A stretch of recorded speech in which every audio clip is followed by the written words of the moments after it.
Okay, I want to get into this article from CNBC. Two of the world's most critical chip firms rally after Nvidia's 26% share price surge.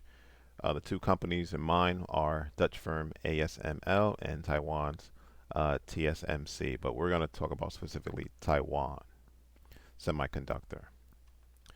All right, so Nvidia reported earnings and revenue that beat expectations on Wednesday, but the sales forecast of about 11 billion for the second quarter, more than 50% higher than Wall Street estimates, was what sent the stock higher. Now, Nvidia designs, and that's the key word, designs.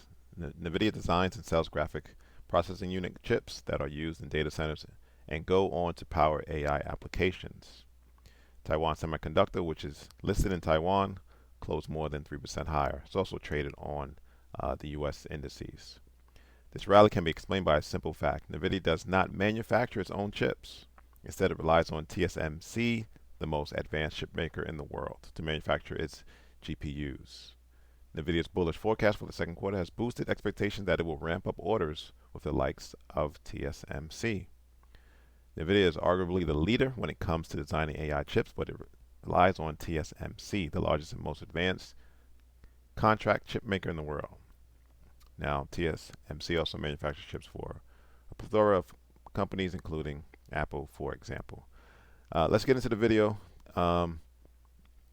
before we go to the charts. Absolutely, yeah, and clearly playing into that big theme we've seen about the explosion of AI, and this was very much an AI quarter. Look, you look at their gaming chips, they fall 38% year on year, but their data center business up 14% year on year. Now, Nvidia makes graphics processing units, chips that effectively go into servers that power these servers to train up lots of data that train these AIs like ChatGPT, for example, and clearly there was a huge demand there. But what was even more exciting for investors was the outlook. The Q2 outlook, the company forecasting about $11 billion in sales versus $7.5 billion expected by the market, and they said that is due to the demand for so-called generative AI. The company saying also that it's procured substantially higher chips in the second half of the year as well, meaning that not only is the demand, but the company saying that it can meet that demand as well. So clearly that is what's driving these after-hour moves. We've gone from a chip shortage to a chip glut, and clearly this is going to really bode well for the entire sector actually as a whole, right? I mean, it's not just Nvidia that is clearly seeing some gains here. Yeah, certainly. We tend to talk about the semiconductor space as this sort of homogenous being, but it's very nuanced. Look, we look at companies like Samsung and SK Hynix. They make a certain type of chip called memory chips, which go into things like PCs. That market has done terribly this year because demand for PCs and those end devices has been so difficult. And so you've seen Samsung's profit plunge this year. It's not done too well. On the flip side, you're looking at Nvidia making these chips for AI, which is an application that is exploding at this point. But you're seeing the ripple effects across the supply chain here. And I first talk about TSMC, the world's most advanced chip maker over in Taiwan. They are the company that make the chips, actually manufacture the chips that Nvidia designs. Now, clearly, they're up as think about 3.5% today in Taiwan. Investors thinking, well, if Nvidia are going to sell these chips, who's going to make them? Yeah. TSMC, of course. And then you look across the European chip sector as well. All right. So there you have it. Let's get into the charts. I'm going to go to the daily chart because when Taiwan Semiconductor sold off, I believe this was around the time where we got reports that Warren Buffett got out of his entire stake of Taiwan Semiconductor due to the U.S. China tension, and that's when he put extra money into Japan stocks. But it gave us a screaming buy. Not only did you have this gorgeous daily buys level at $80, which was seen here. You had a gap up, taking out pivot highs to the left. Price was also supported by the 200-day moving average.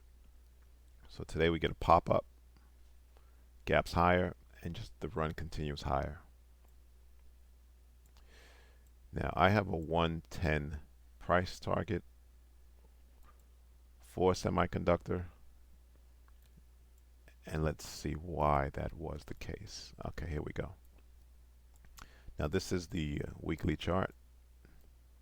And the reason for this 110 target is because what was previous support now is going to become resistance.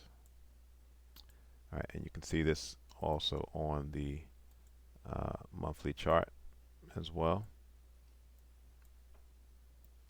Support will now become resistance.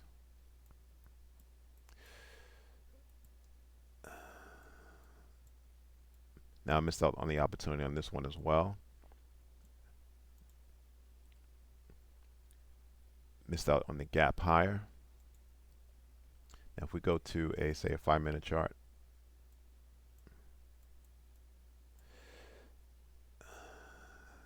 the way I would have played this was when price opened, it went down to eventually go up,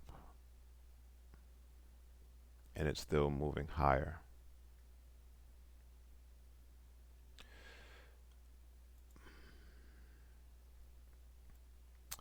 Again,